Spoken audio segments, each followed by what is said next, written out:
This is Sridhar Kadari, senior journalist, managing editor, V Media news. నీటిపారుదల శాఖలో chief ఇంజనీర్గా పనిచేసిన సంగం చంద్రమౌళి గారిని కలవబోతున్నాము.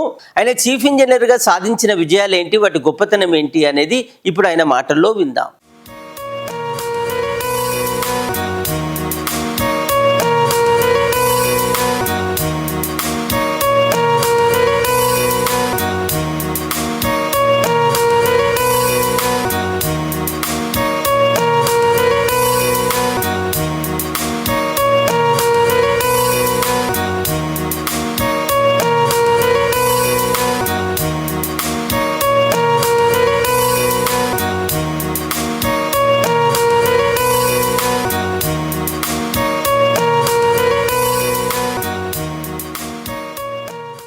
మహాభారతం.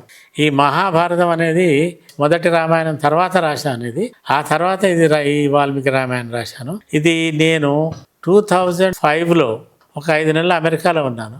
ఆ 2005 ఆ 5 నెలలు అమెరికాలో ఉండి ఈ బుక్ రాశాను. అమెరికాలో రాసిన బుక్ ఇది మహాభారతం. మొత్తం పద్యమే. నేను పద్యం తప్ప గద్యం రాయదలుచుకోలేదు. అందరు రాయొద్దని చెప్పారు అందరూ. ఎందుకంటే ఒకసారి నువ్వు గద్యం రాయటం మొదలు పెడితే ఇంక పద్యానికి నువ్వు సాహసించలేవు. ఇక అది ఈజీ అయిపోద్ది, ఇట్లా రాసేస్తావు. పద్యము గద్యం రాయనని మీ ప్రతిన తీసుకుంటే తప్ప నువ్వు పద్యంలో రాణించలేవు అని చెప్పారు.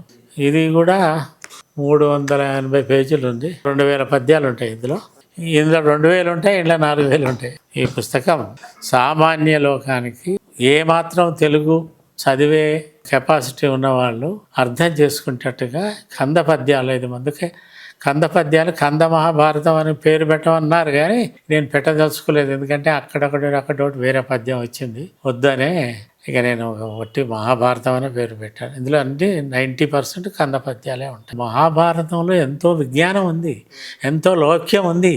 ఆ లౌక్యాన్ని ప్రజలకు తెలవాలనే ఉద్దేశం అంతే. ఎంతో జ్ఞానం ఉంది, ఎంతో ధర్మం ఉంది. ఆ ధర్మము తెలవాలని ఏమాత్రం తెలుగు చదివే వాళ్ళకి కూడా తెలవని ఉద్దేశంతో, అంతేగాని నేను రాద్దామనే ఉద్దేశంతో ప్రిపేర్ అయిపోయాను అమెరికాకు. దీనికి మూలమైనటువంటి మహాభారతం నన్నయ్య మహాభారతం తీసుకొని దాన్ని ఫాలో అవుతూనే ఇది రాశాను. సామాన్యులకు చాలా పనికొచ్చే పుస్తకం ఇది, ఉపయోగకరమైనటువంటి పుస్తకం ఇది. నేను రచించిన మహాభారతం కావాలన్న వాళ్ళు నన్ను కాంటాక్ట్ చేయండి. నా యొక్క ఫోన్ నెంబర్ 9849566009.